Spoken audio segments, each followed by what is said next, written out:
Una luz azulada brilló al interior de la habitación de Shaitear. Si alguna vez Momonga se planteó levantar su mano en contra de un guardián, no imagino que fuera a hacer en una situación como esta. Apenas aparecieron dentro del lujoso hogar de Shaitear, Touchme desenfundó su espada y Ulvert envolvió sus manos en fuego infernal. Momonga creía que nada más que su voz sería necesario para doblegar a la guardiana, y por ello esta fue su arma al llegar. Shaitear. Gritó preocupado y enfurecido. El Overlord barrió el lugar con la vista, y para su horror descubrió que habían llegado tarde. La lujosa cama de Shaitear estaba hecha un desastre. Las almohadas en el piso, las sábanas arrugas, la escena del crimen narraba demasiado bien lo que había pasado a pesar de que el suave perfume a lavanda ocultaba bien cualquier olor que añadiera más evidencias al caso contra Shaitear. Touchme se percató entonces de una novia vampiro entrando a la habitación, seguramente para limpiar el desastre hecho por su ama. ¿Mis señores? Gritó atónita la novia vampiro que jamás esperó que sus señores conociesen nunca el cuarto donde ella y las otras servían a su ama. ¿Tú? ¿Dónde estás, Shaitear? Gritó el caballero blanco mientras apuntaba su arma. Shaitear-sama se encuentra en la sala de estar con la señorita Ra. Sin esperar a que terminara su frase, Momonga empujó a la novia para abrirse paso. Los tres molestos demonios corrieron, esta vez al lugar donde el criminal se encontraba. En la sala de estar, en el sofá que Peroroncino había copiado de una revista de catálogo, fue que los Supremos encontraron a Shaitear y a Ran. Aquella visión jamás podría ser borrada. 2 horas antes, la bendita humana inmortal del 8º piso llegó al primero tomada de la mano con Ran. La infanta, atrapada en un cuerpo desarrollado, miró a todos lados del hogar de Shaitear, atraída por las estatuas y los rostros de estas.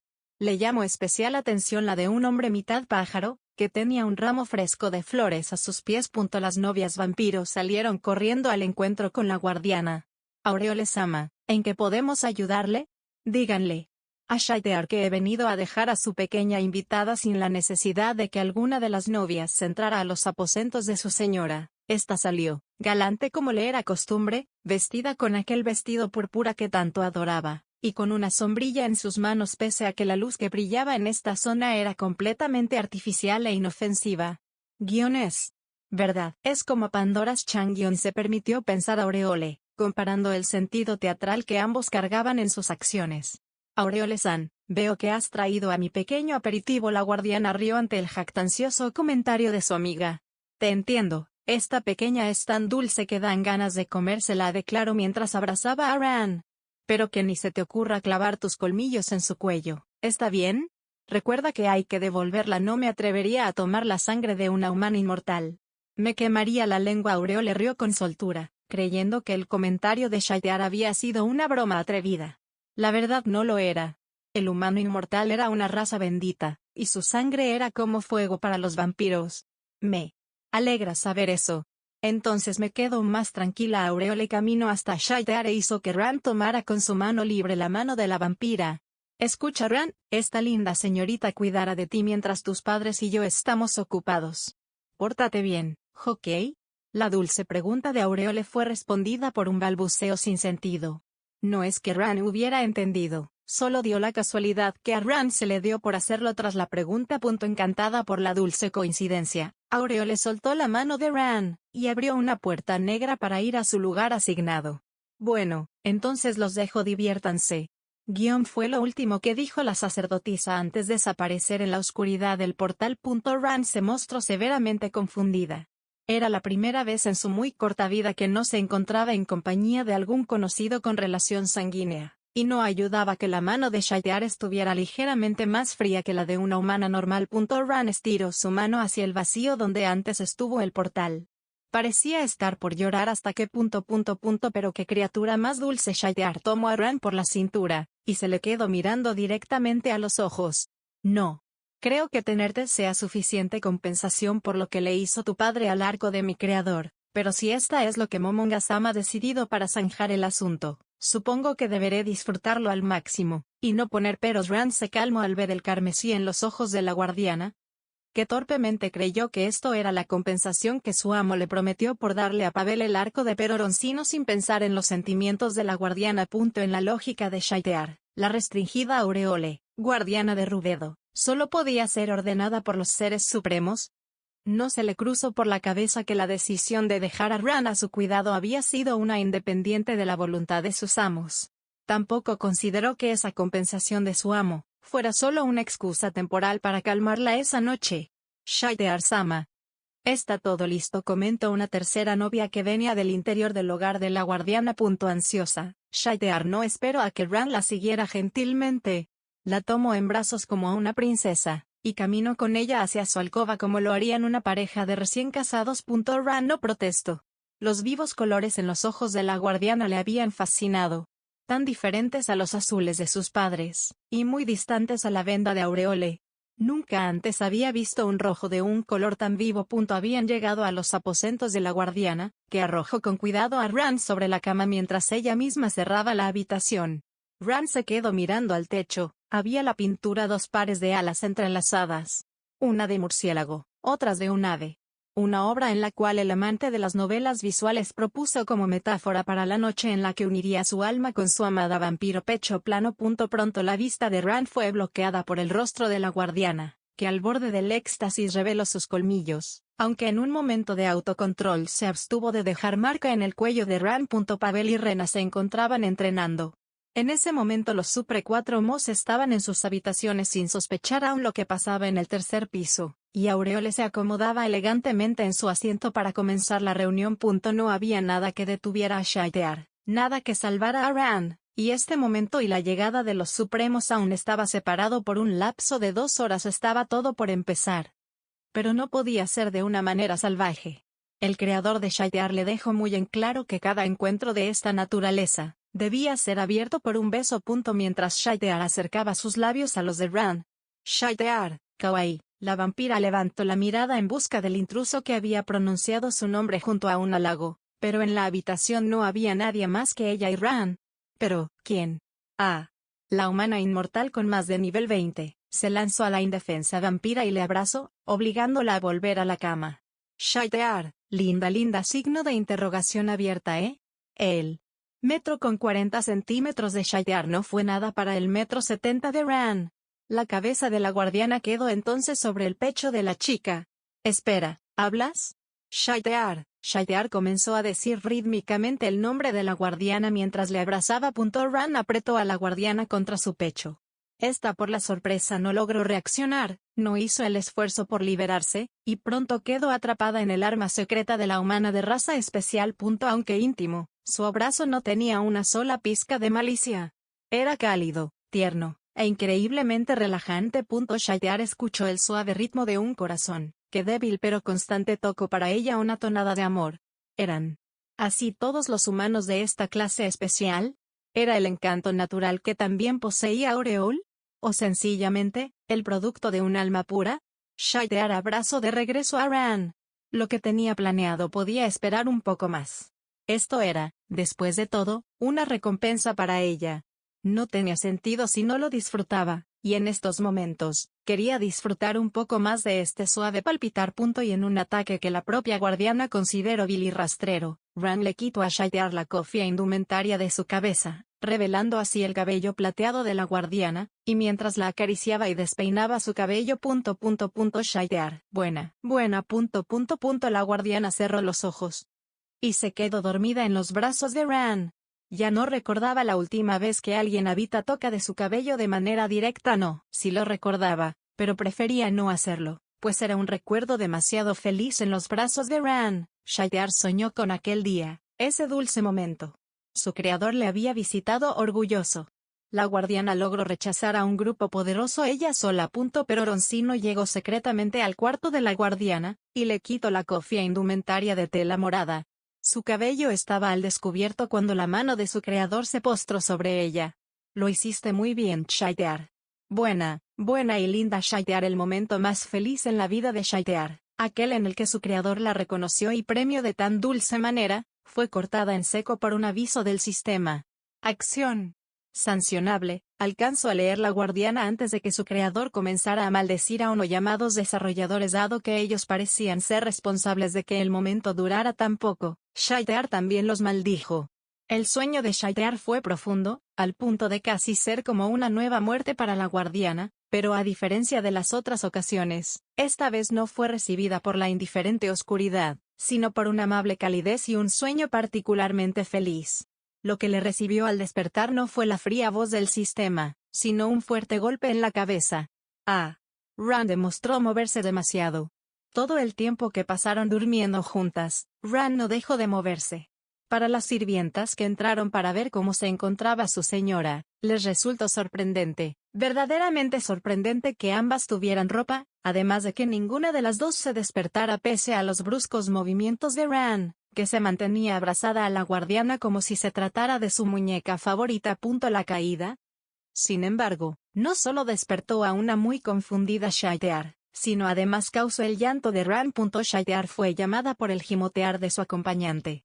Ran tenía los ojos húmedos, se sostenía la cabeza en el lugar donde se golpeó al caer, y parecía estar tomando aire para ejecutar el grito más largo, y más estruendoso que jamás hubiese llegado a escuchar esta habitación del placer.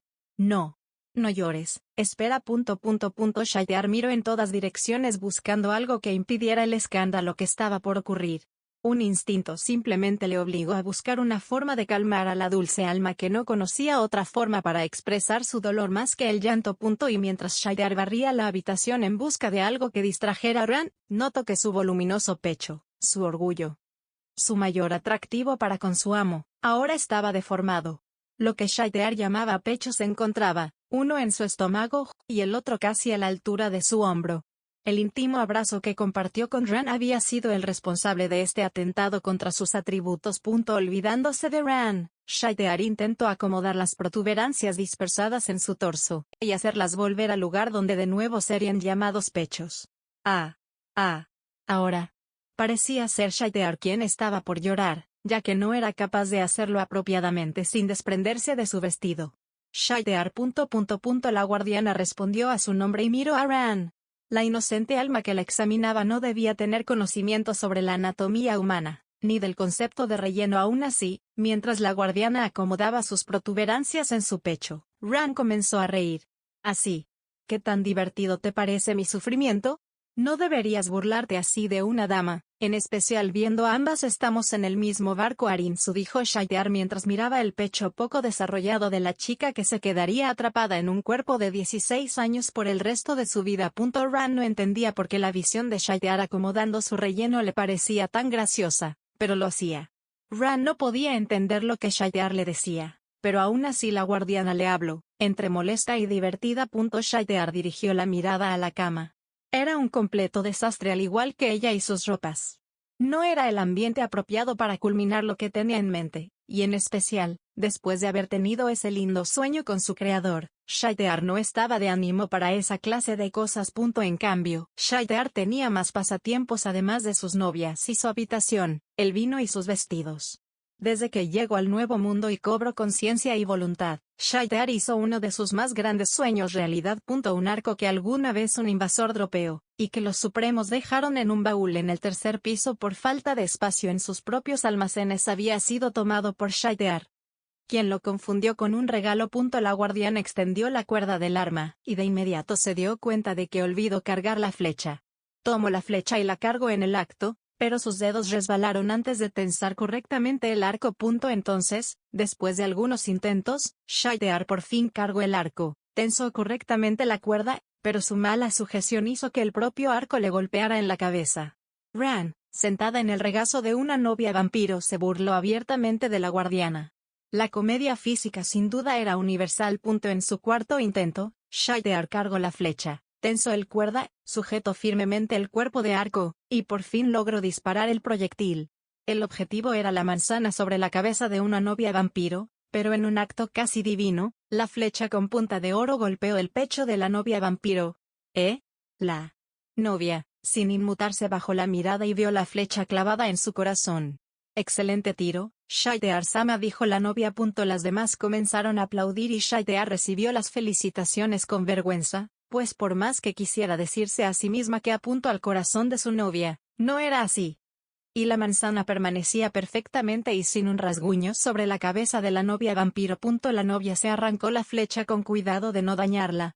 No había sufrido el menor daño dado la poca calidad de las flechas, y la nula habilidad de quien la disparó. Shaitear estaba en su nivel límite. No podía aprender nuevas formas de pelea, y aunque pudiera sostener armas para las cuales no estaba preparada, lo cierto era que no servía de mucho, pues no tenía capacidad para aprender a usarlas. Muchas veces a la semana Shaitear venía a este cuarto de sus habitaciones para intentar desarrollar una habilidad con el arco de la que Peroroncino se sintiera orgulloso, pero simplemente era inútil. A pesar de ello, Shaitear no se rendiría. Pensó muchas veces buscar a Aura, o a alguien que supiera usar el arco, pero siempre era el mismo problema. Era extremadamente mala en esto y no quería que nadie la viera realizando tan torpe acto. Las únicas a las que podía confiarle este secreto era a las novias vampiro, que le servían en todos los aspectos, y quienes no dirían nada a menos que un ser supremo se los preguntara directamente. La falta de un maestro estaba matando a Shaitear, que creía que esta era la razón por la que no lograba mejorar. Espere. Los pensamientos de la guardiana fueron interrumpidos en corto por el grito de una de sus subordinadas que intentaba detener a Ran, que comenzaba a avanzar hacia la guardiana. Sus ojos estaban completamente centrados en el arco de plata pura y las flechas con punta de oro. Los colores metálicos dominaron su pequeña mente. ¿Podrá ser que, déjenla? Shaitear. Llamó a Ran y sin pensarlo le entregó el arco a la chica. ¿Y por qué no? Su padre era un arquero decente. Quizás la sangre sería fuerte y Ran tuviera algo de talento usándolo. ¿Shaitear-sama? ¿Le parece buena idea esto? Preguntó una de las novias, que claramente tenía más sentido común que la guardiana. Silencio. Quédate donde estás y no muevas un solo músculo. Su sirviente, absolutamente obediente, hizo caso a la orden, pero otra que aún podía hablar con libertad apuntó que, Shaitear-sama, los niños aprenden todo lo que se les enseña y lo repiten.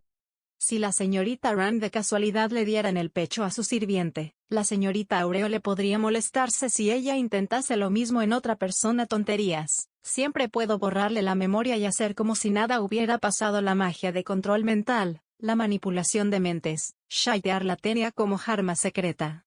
Y de hecho pensaba usarla después de tener su momento de diversión con Ran. Magia de control mental, que contaba como una maldición. Entonces Shaitear lo recordó. La nueva raza de la Ran y sus habilidades. No puedo borrarle la memoria. A Rinsu. Demasiado tarde. Shaitear se dio cuenta de que quizás este pequeño favor que le había pedido a Aureole era realmente eso, y no una compensación por lo sucedido esa noche. Rápidamente Shaitear se dio la vuelta para quitarle el arco a Ran, pero ya era demasiado tarde. La espalda recta y los brazos flexionados formando una T. La mano cerca de la barbilla, los pies ligeramente separados. El ojo a la altura de la flecha marcando la trayectoria que seguiría el proyectil. La flecha salió como un relámpago, y arrancó la manzana de la cabeza de la novia vampiro. El tiro, aunque a corta distancia, fue perfecto. Ran tenía niveles vacíos, sin una clase asignada. Sin darse cuenta de ello, Shaitear rellenó uno de esos niveles. La impresionada guardiana tenía clavados sus ojos en la manzana y la flecha. Eso claro, hasta que escuchó el llanto de Ran. Los delicados dedos de la humana estaban sangrando. La fricción la había lastimado, y aunque sus heridas estaban sanando rápidamente, la sensación del dolor y su recuerdo estaban estresando a la infante. Una sirviente del Palacio Real, sobrina de un poderoso conde de las colinas, miraba con terror la corona de Ramposa, la espada de Gasef y la taza de té que ella misma había envenenado. Un rey, un ejecutor y una marioneta. Ellos eran los únicos en la habitación.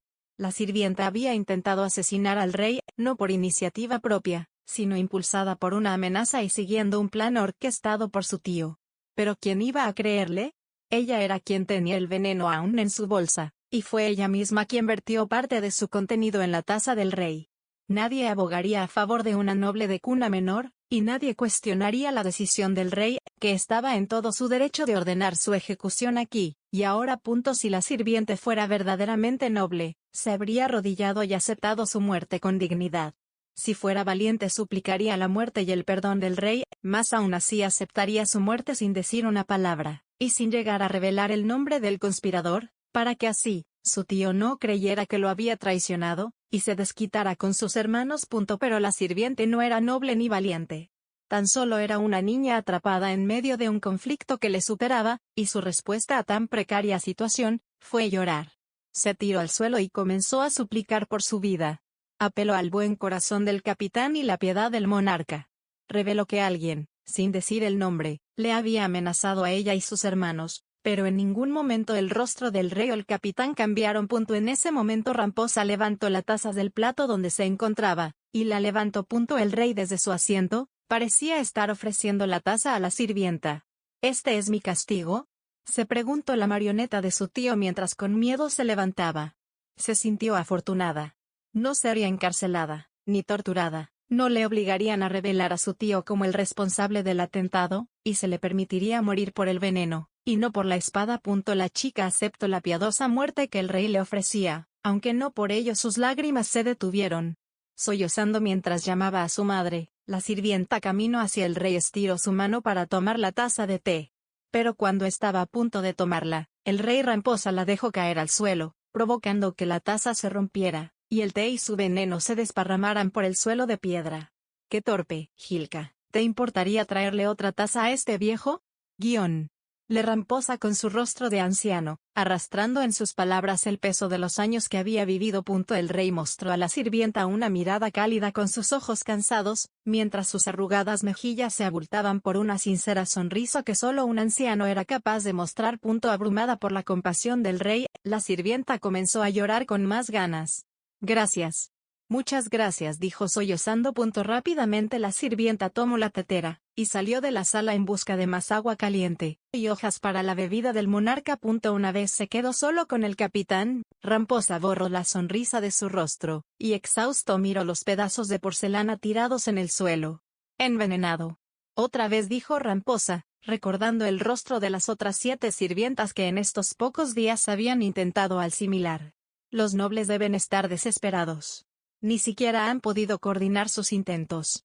A este paso el cocinero envenenará la comida mientras las sirvientas lo hacen con el té. Me matarán de hambre y sed, se burló el rey. Las cosas se volverán confusas y morirá una de las sirvientas, morirá al caer por las escaleras, tras resbalarse con el veneno que otra dejó caer en el pasillo. El rey y Gasef se rieron ante la lúgubre pero cómica escena que se formó en sus mentes. Quizás era cierto, si esto no se detenía pronto los comerciantes del veneno harían una fortuna mientras el castillo era inundado por sus cuestionables productos. Mi rey, si seguimos perdonando a las sirvientas, nos quedaremos sin tazas. Quizás la próxima vez solo tire el contenido, aunque eso le quitaría impacto a mi perfecta actuación. Ramposa rió ante la broma de su capitán y el capitán ante la suya. El pesado ambiente se disipó, y el rey pudo mostrar una sonrisa auténtica a su viejo amigo. Ciertamente, con él aquí todo era mejor. Este es el 8º atentado solo esta semana, dijo Sanak a su hermana, y al marqués mientras apuntaba su regordete dedo a una lista de nombres, de marionetas y conspiradores. Algunos de los nobles de la facción real están actuando en contra de su padre, señaló el marqués Raven mientras señalaba 2 nombres en la lista. A este punto, después de la anexión del reino dracónico y el imperio Baharut, ya no existen facciones.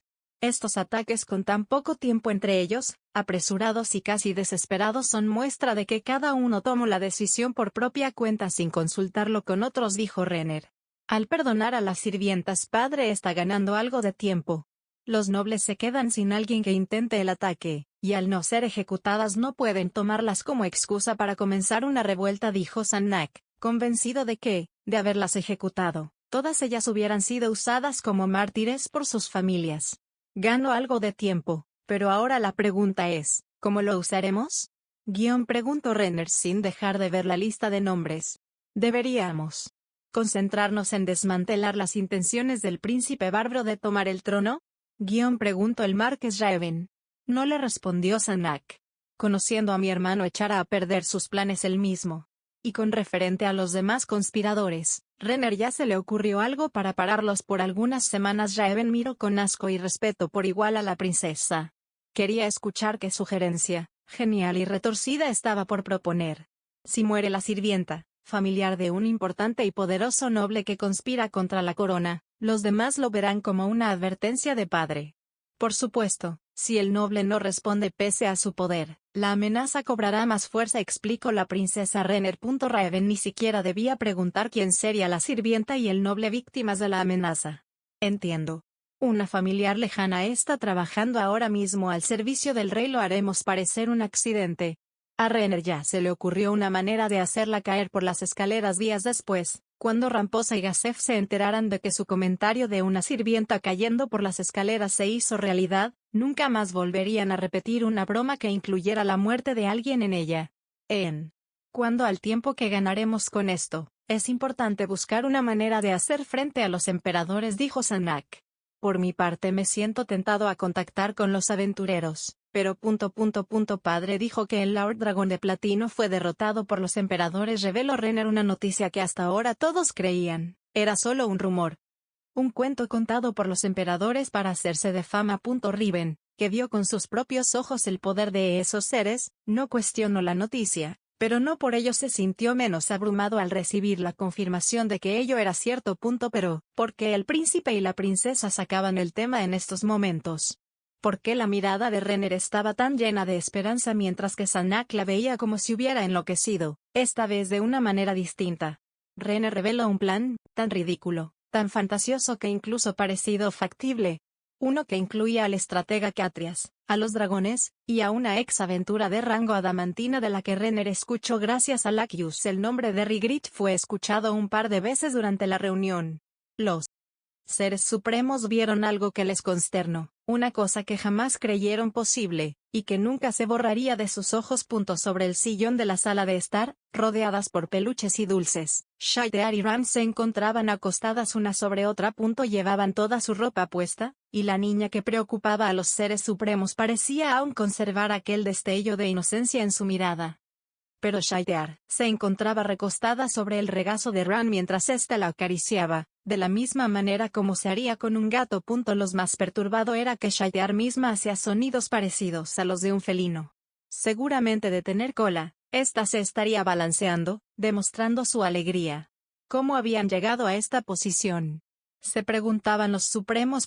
Después de que Ran se lastimara los dedos, las novias vampiro y la propia guardiana dieron todo a la pequeña Ran para que dejara de llorar. Lo intentaron todo hasta que por fin la niña se calmó cuando Shaitear dejó que de nuevo le acariciara, aunque esta vez no solo se limitó a su cabello, sino además a su cuello y su barbilla. De seguir en Yggdrasil, un símbolo de carga hubiera aparecido sobre la cabeza de los supremos. Luego de la captura de la reina Kalka y el ascenso a poder del príncipe Caspod como nuevo rey, el mundo supo que el conflicto aún no estaba terminado. Los emperadores y quienes se llamaban sus enemigos seguían rondando en las sombras, esperando el momento idóneo para atacar. Quizás nadie pudo saber eso mejor que los líderes de Libera. Inocentes víctimas de un plan que no podían vislumbrar, y que los contemplaba como no más que simples peones en un juego que ni siquiera sus artífices comprendían. Las campanas de una ciudad deben hacerse sonar cuando ocurre una crisis. Es no solo una costumbre, sino también la ley impuesta por la autoridad de la corona y la casa real. Y sin embargo los últimos 6 días las campanas no han sonado ni una sola vez, pese a la difícil situación que vivía la ciudad. ¿Cuántos el día de hoy?, preguntó el cansado líder del gremio de aventureros en el Libera. Menos 2 equipos, que sepamos. Los Cuervos Blancos y Cascada Roja, respondió una mujer mayor que representaba a todas las recepcionistas. Un equipo entero de rango oro, y otro de platino. Los guardias no han visto nada, pero cuando fuimos a sus lugares de hospedaje sus cosas no estaban. ¿Es posible que se trate de un escape? Si todos han desaparecido junto a sus pertenencias, ¿no sería más factible que estuvieran escapando?, comentó la vieja recepcionista. La mayoría de los desaparecidos comenzaron y desarrollaron sus carreras en el Libera, nunca se marcharían de esa forma. Replicó un contador que admiraba en gran medida a los aventureros y su labor. Señor Prias, ¿qué opina?, preguntó el líder del gremio de hechiceros al líder del gremio de aventureros. Que desaparezcan 2 equipos sería raro. Que desaparezcan 3 nos dan suficientes razones para creer que se trata de un secuestro, pero 57, y en nada menos que 6 días. Si el mundo fuera como hace 2 meses les diría a todos que es imposible que tantas personas sean secuestradas de forma tan limpia, pero ya hay personas en este mundo que podrían lograr algo así. Los emperadores... hayan sido secuestrados o no. Me parece lógico pensar que ellos están detrás de esto. ¿Cree que sea por la solicitud de aventureros en la Nueva Errantel?, preguntó una sacerdotisa de los templos. Creo la ciudad fue renombrada como Shinjuku, y ciertamente es posible, agregó el líder del gremio de hechicero. Prias, no hay que ignorar la posibilidad de que hayan dejado la ciudad por miedo, y avaricia, miedo a los conquistadores y el deseo de su oro. Es algo factible considerando que los desaparecidos son los grupos de aventureros de más rango, señaló la sacerdotisa. Eso no es posible. Conocí a muchos de ellos. Los vi ascender desde los rangos más bajos. Si iban a abandonarnos, ¿por qué no lo informarían antes?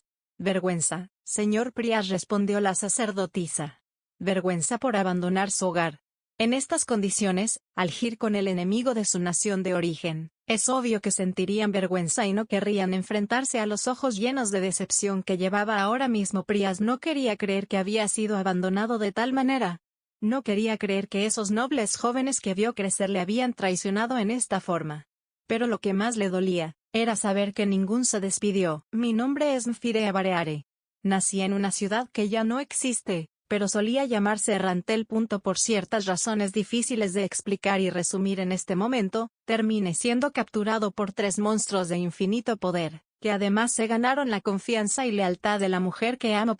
Monstruo. Debo tener cuidado con esa palabra, en especial cuando esté cerca de Henry. Ella los ve como salvadores, incluso como santos, y aunque bien es cierto que en público son personas de moral intachable, en la oscuridad se ocultan atrocidades de las que ahora soy parte. Frente a mí, una niña elfo oscuro coloca a un grupo de personas, atados de brazos y piernas, amordazados y vendados de los ojos. Aunque sus figuras ahora mismo están cubiertos por una extraña capa negra hecha de un material extraño, sé que son humanos, y sé que están vivos. Aún así, aquí estoy, realizando la tarea que se me ha encomendado desde hace unos días. Un báculo hacia los cuerpos. De mi cuello cuelgan varios amuletos, y estos comienzan a brillar cuando recito el hechizo. Bola de fuego, tal como ese día cuando dirigí mi ira hacia Momonga-sama. No es una bola de fuego lo que sale del báculo, sino una llamarada continua que calcina los cuerpos en cuestión de segundos. Los cuerpos caen, ya solo quedan huesos de ellos. No he escuchado gritos, no he visto sus rostros, y aún así sé que estaban vivos. He sentido su vida ser arrancada de sus cuerpos por mi fuego, y esa misma vida ha salido, y ha sido capturada por los guantes de una pequeña elfa oscura que se oculta detrás de mí. Me han convertido en un ejecutor. No sé por qué me han elegido a mí, o por qué estas personas tenían que morir, pero procuro no hacer preguntas ni negarme a esto. Pues después de todo, se trata de un castigo. Por atacar a Momonga-sama ese día, esta es mi penitencia. Cada que me llaman debo cruzar el portal negro, y ocuparme de estas tareas. No podría sentirme más repugnante cada vez que lo hago, y me siento aún peor conmigo mismo cuando regreso, pues pese a que acabo de quitar una vida, me puedo sentir feliz al volver a casa, y ver a Henry. Nuestros señores me han perdonado y me han permitido casarme con Henry. Incluso duermen a mis víctimas y las cubren para que yo no pueda ver que les hemos quitado la vida. Aún dentro de su crueldad se muestran piadosos.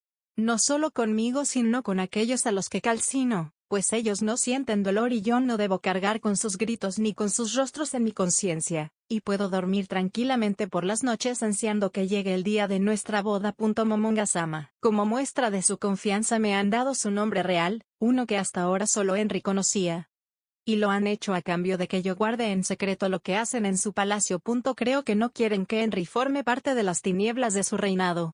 Y así está bien. Le doy las gracias a los emperadores por ser tan considerados conmigo, pero en especial tan buenos con Henry. Me siento feliz de haber caído en este abismo donde ella es la luz que ilumina, y aleja la profunda oscuridad que intenta envolverme cada que vuelvo de la tumba. Por eso siento asco por mi persona, pues a pesar de lo que ha costado esta felicidad, puedo sentirla. Y no me arrepiento de que las cosas hayan resultado de esta manera. Mañana le daré gracias a Momonga-sama por su amabilidad, y le revelaré que sé que están vivas mis víctimas. No como una protesta, sino para demostrarle que no deseo guardarle secretos, y que soy fiel a él, al igual que Henry lo es. Wahoo. CZ-chan. He vuelto. Gritó Clementine y se lanzó hacia la sirvienta de pelo anaranjado, aunque Aura la detuvo antes de que tuvieran contacto. Oye, sin cosas sucias. Pero, Aura-sama, es solo un abrazo.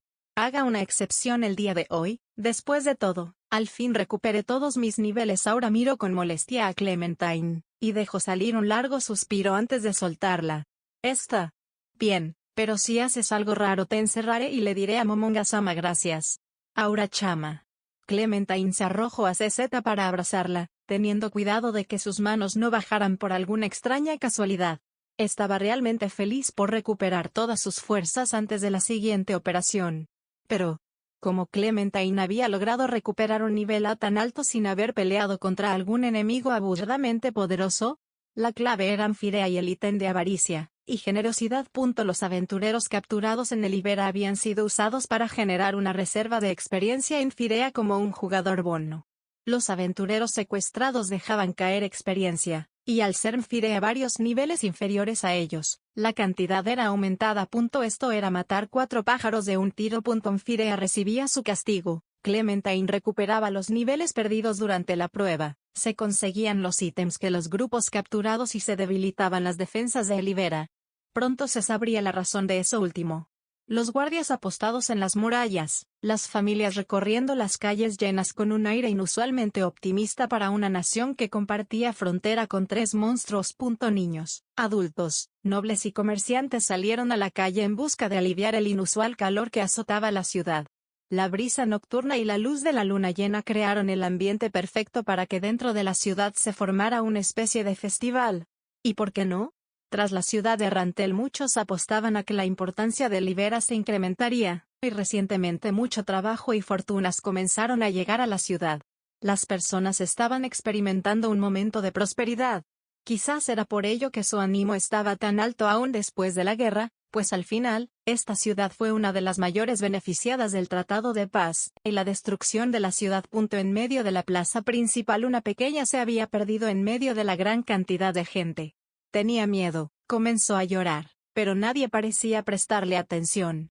Muchos la tomaban como una huérfana de Rantel que había sido traída aquí por los soldados y decidieron ignorarla. Los padres la buscaban con desesperación, pero era poco probable que la encontraran en medio de tantas personas. Quizás cuando la niña fuera capturada por un guardia podrían ir por ella a la guarnición, o quizás, antes de que nadie, la niña chocaría contra 4 figuras encapuchadas. El rostro de la pequeña se torció con horror. Los cuentos que le narraba su abuela cobraron sentido, y tuvo la incontenible necesidad de gritar. Nunca llegó a hacerlo. Dionisi. Y las personas alrededor nunca sabrían qué causa su muerte. Burst. Un enorme pilar de hielo apareció en medio de la plaza. El calor se disipó y la sangre de los ciudadanos se heló al ver que un grupo de monstruos se encontraban en la plaza. Grandes, con colas y escamas, con lanzas y espadas. Ah. Escuchar. El primer grito se escuchó a las 21:55 de esa noche. La historia de Rantel se corrió por todo el reino. Durante la noche una extraña criatura apareció en medio de la plaza. La historia se repetía. Los ciudadanos corrieron tan lejos como pudieron. Si esta ciudad iba a convertirse en un infierno, no querían estar dentro de ella cuando ocurriera. Niños y ancianos fueron atrapados por la multitud. Las pisadas de la temerosa turba les destrozaron contra el suelo, y de ellos solo quedaban despojos sucios y sangrientos. Había 6 salidas de la plaza de la ciudad, 6 rutas de escape, y cada uno de los ciudadanos creyó haber escogido la equivocada. Hileras de 50 hombres lagarto, algo menos intimidantes que los que estaban en la plaza, les esperaban con gruesos escudos y lanzas. La gente retrocedió. Creyó que esta era la ruta de escape bloqueada e intentaron tomar otra, pero al volver solo consiguieron chocarse contra los que querían escapar, mientras que los más de 5,000 humanos desarmados eran empujados a la plaza de la ciudad, bajo la amenaza de 340 hombres lagarto. Cuando entraron a la ciudad, ¿por qué estaban aquí? La población común no comprendía nada de la situación, pero un guardia, escolta personal del gobernador de Elibera, recordó el informe sobre un niño hombre lagarto, y la aldea de los demi-humanos. Para los demás, sin embargo, no hubo respuestas, tan solo confusión y miedo, tan solo un grupo de monstruos que avanzaba lentamente acorralando a los pobladores. Pero entonces pasó, el milagro ocurrió. Las campanas de la ciudad comenzaron a sonar, y se escucharon los cascos de los caballos a lo lejos. Los gritos de los pobladores pasaron de la angustia al júbilo. Estúpidas bestias entraron a una importante ciudad comercial que acababa de enriquecerse. La caballería de la ciudad, el orgullo antes de su reciente crecimiento comercial, venían en camino para barrer con la inocente amenaza. Todo terminaría. Todo quedaría en un intento de los hombres lagarto que se había cobrado algunas pocas vidas. ¿Qué es eso? Dijo un hombre que señalaba al cielo. La luna. La luna tenía dibujada una línea negra sobre su superficie. Ah. Un ojo. Un ojo. El estruendoso grito del hombre hizo que el optimismo fuera reemplazado con horror cuando las personas levantaron la mirada. Una mujer de blanco gobernaba el cielo, un ente celoso de la luna, la dama blanca que gobierna la noche, pues en lugar de la luna llena que iluminaba los oscuros callejones de la ciudad, se encontraba un ojo inyectado en sangre, con las pupilas verticales de un felino. Lluvia negra fue así como los pobres pobladores de Libera lograron describir aquel horror.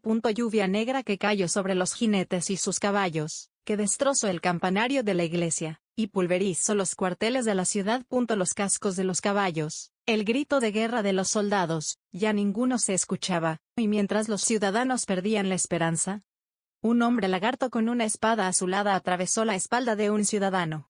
Mi madre me contaba de pequeño historias sobre mi padre. Me decía que él había sido un aventurero, uno poderoso de rango oro, un luchador solitario que protegió a Libera durante 9 años después de que un terremoto destruyera parcialmente las murallas. La cacería de los lobos, la masacre de los goblins, y su combate contra un gigante de escarcha que bajó de las montañas. Crecía admirando la figura de un hombre que no conocí. Cuando mi madre aún estaba embarazada, él desapareció. Mi madre me repetía que había muerto en algún lugar de las montañas mientras intentaba encontrar a una tribu enana. Los adultos de mi alrededor me repetían constantemente que eso era una mentira, que mi padre era un fracasado que abandonó a madre, y que ella estaba loca y no podía aceptarlo, y por eso comenzó a contar esas historias sobre él, para que yo también alimentara esa mentira. Nunca les creí durante mi infancia, e impulsado por esa admiración al aventurero de rango oro de las historias, yo mismo tomé las armas y me convertí en un aventurero solitario. Fue entonces que rápidamente entendí que mi madre me había mentido toda mi vida. No era posible ser aventurero sin equipo. Los monstruos eran demasiado fuertes, las bestias muy astutas y los humanos somos frágiles e indeciblemente débiles. Me imaginé entonces a mi padre como un charlatán, que fabricó una placa de oro para apantallar a una ingenua citadina, la cual abandonó para ir a la siguiente ciudad. Abandoné la tonta de idea de hacer las cosas solo.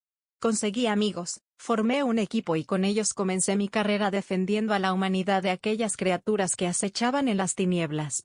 Pero aun si éramos muchos, y éramos fuertes, no dejamos de ser humanos. Mientras viajábamos a esas nevadas montañas en busca de valiosas plantas medicinales, mi equipo entero fue derrotado, masacrado por un gigante de escarcha solitario que encontró placer en darnos muerte. Todos mis compañeros fueron devorados por el gigante, y yo logré salvarme por un golpe de suerte. Caí por una grieta estrecha que conectaba a una caverna. La piedra del lugar era dura, lo suficiente para que los golpes y pisotones del gigante no pudieran romperla. Pero lo importante de la caverna no fue la suerte que tuve al encontrarla, sino lo que encontré ahí, y aquí en un esqueleto vestido con una armadura mágica y armas de grado superior. Era un no muerto con una placa de oro colgando de su cuello. Por suerte le faltaba un brazo y algunos de sus huesos estaban agrietados. Quienquiera que hubiese sido, murió muy malherido después de llegar a este lugar. Le di el descanso eterno a ese esqueleto, y le arrebaté su equipo además de la placa de oro. Una parte de mí lo sabía, y la otra quería evitar pensar en ello, y tan solo dejar la placa de oro junto a los restos al volver al gremio presente. La placa pertenecía a Ix Rondo, el mismo aventurero de las historias de mi madre, un hombre que tras perder a su grupo entero continuó como aventurero por sí mismo.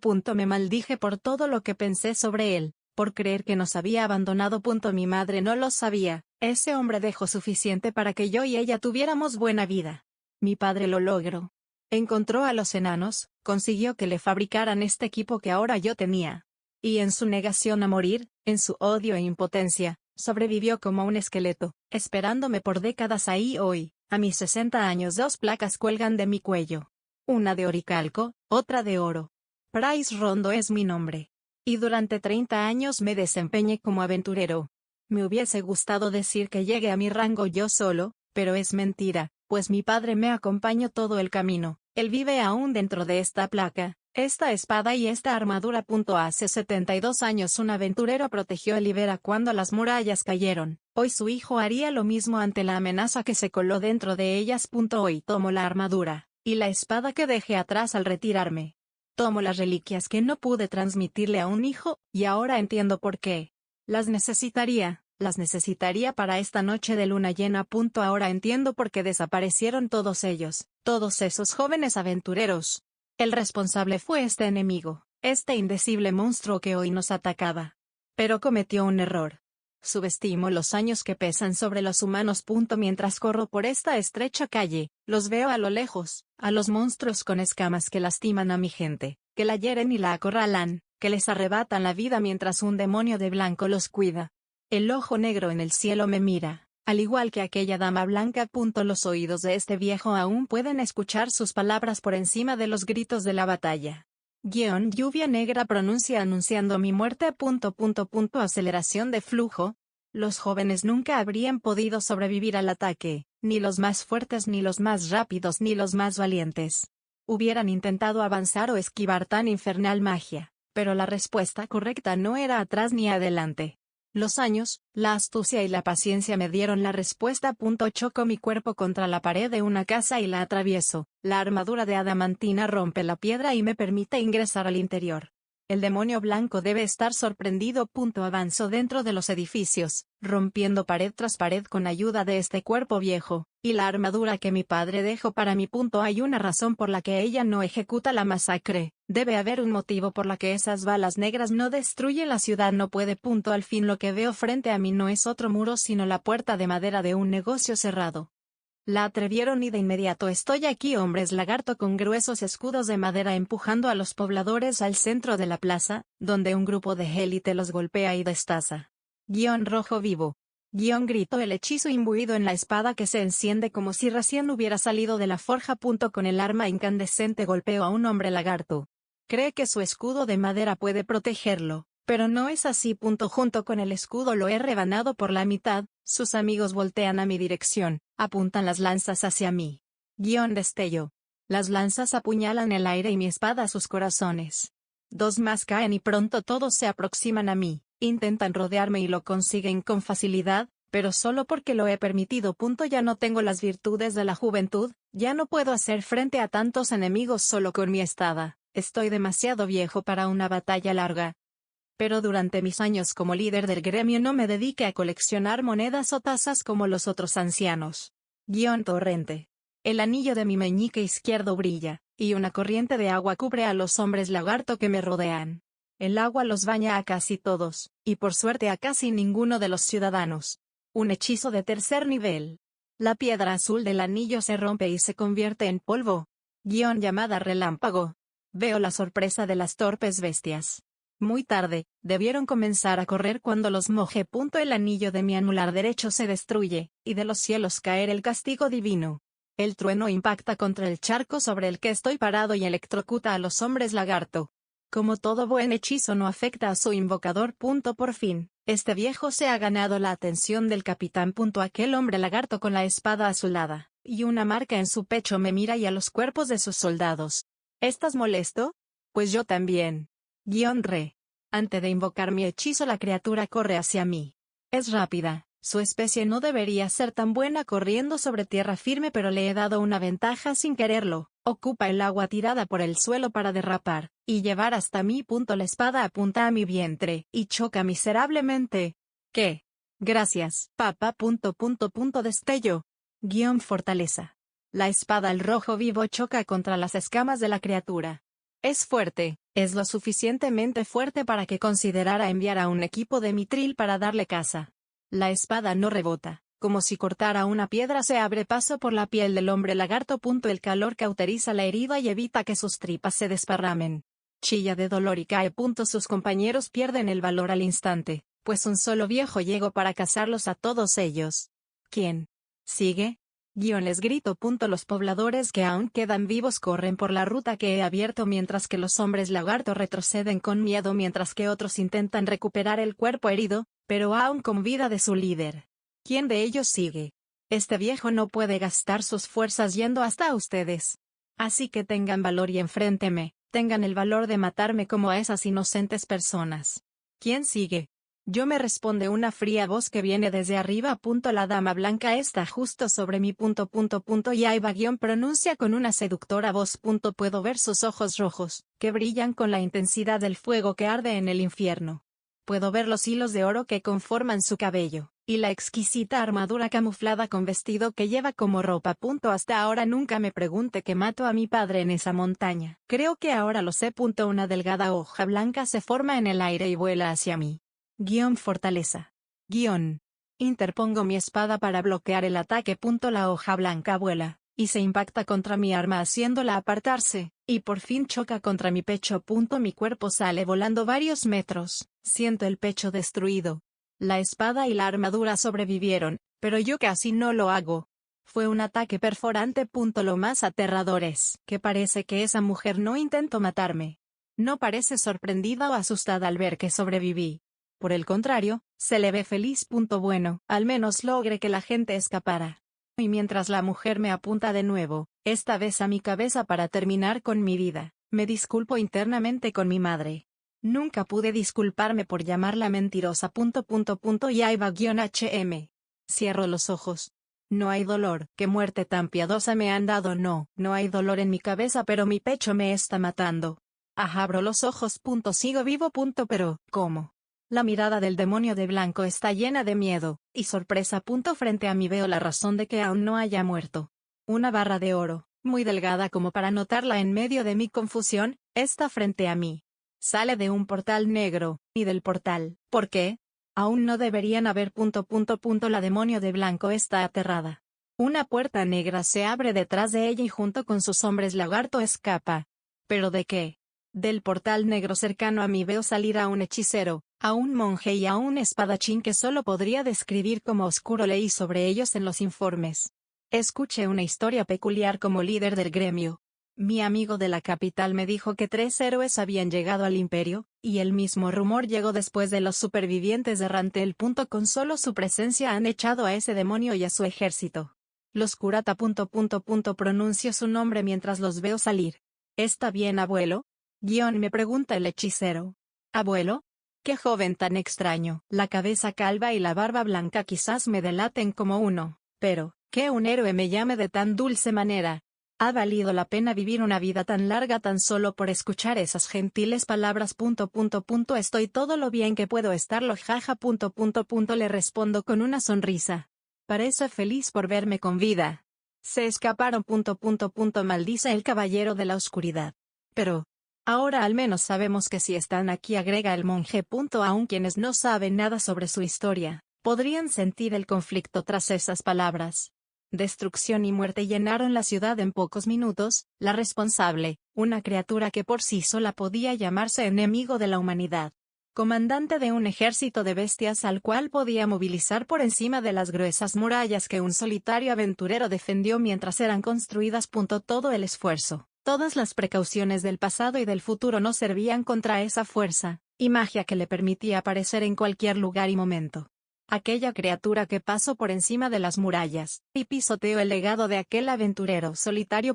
Era un ser que podía atentar contra el concepto mismo de la humanidad, y si las historias que le contaron eran ciertas, significaba que aún existían otras 5 criaturas como esa, y solo 3 guerreros dispuestos a pelear contra ellas. ¿Estás bien, abuelo?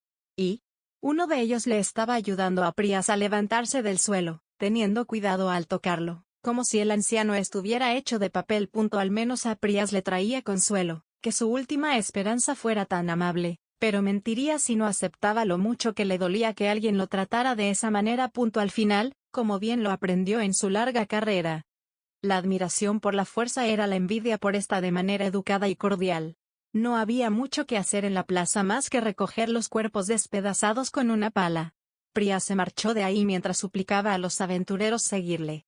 Necesitaba hablar con ellos en un lugar en privado. Los 3 hombres fueron conducidos por el anciano hasta el gremio de aventureros, donde aquellos que habían sobrevivido y no habían sido secuestrados durante los eventos anteriores a esa noche, curaban a los heridos, rompiendo así la ley que debió impedirles hacerlo gratis. ¿Pero qué podía hacer Prias? ¿Regañarles? ¿Multarles? Aun si era en contra de la ley, esto era el trabajo de un aventurero, y si los templos decían algo después, ya vería cómo arreglarse con ellos. Touch me vio con pena a los supervivientes, mientras dentro suyo se preguntaba por quienes no habían tenido tanta suerte. Prias condujo al grupo hasta su oficina.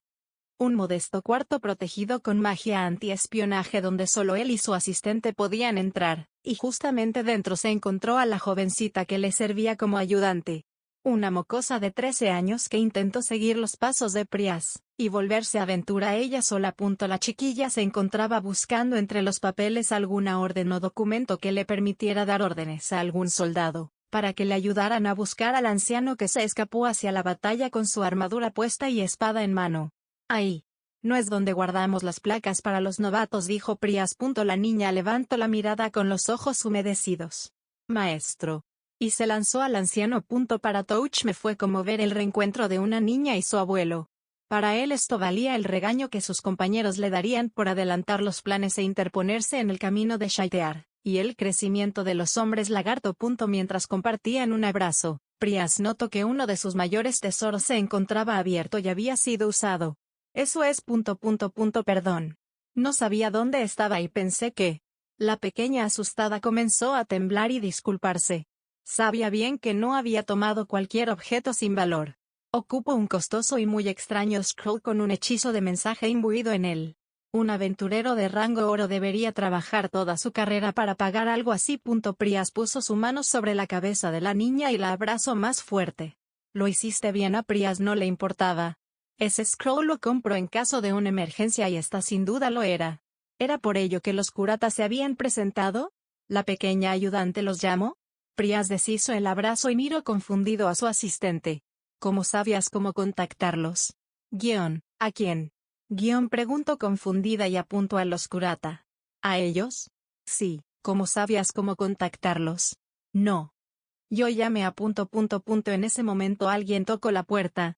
Disculpen la intromisión. Al abrir la puerta se revelaron 3 figuras. 2 de ellas eran conocidas. La tercera era un soldado superviviente del ataque con información valiosa. De mí urge que miraba a sus señores, monitoreándolos en caso de que fuera necesario ir en su ayuda.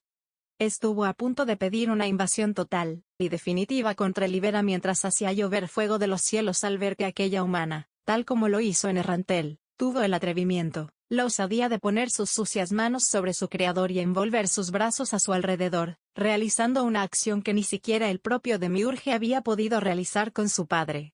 Arain-sama. Está bien, me alegra que esté bien.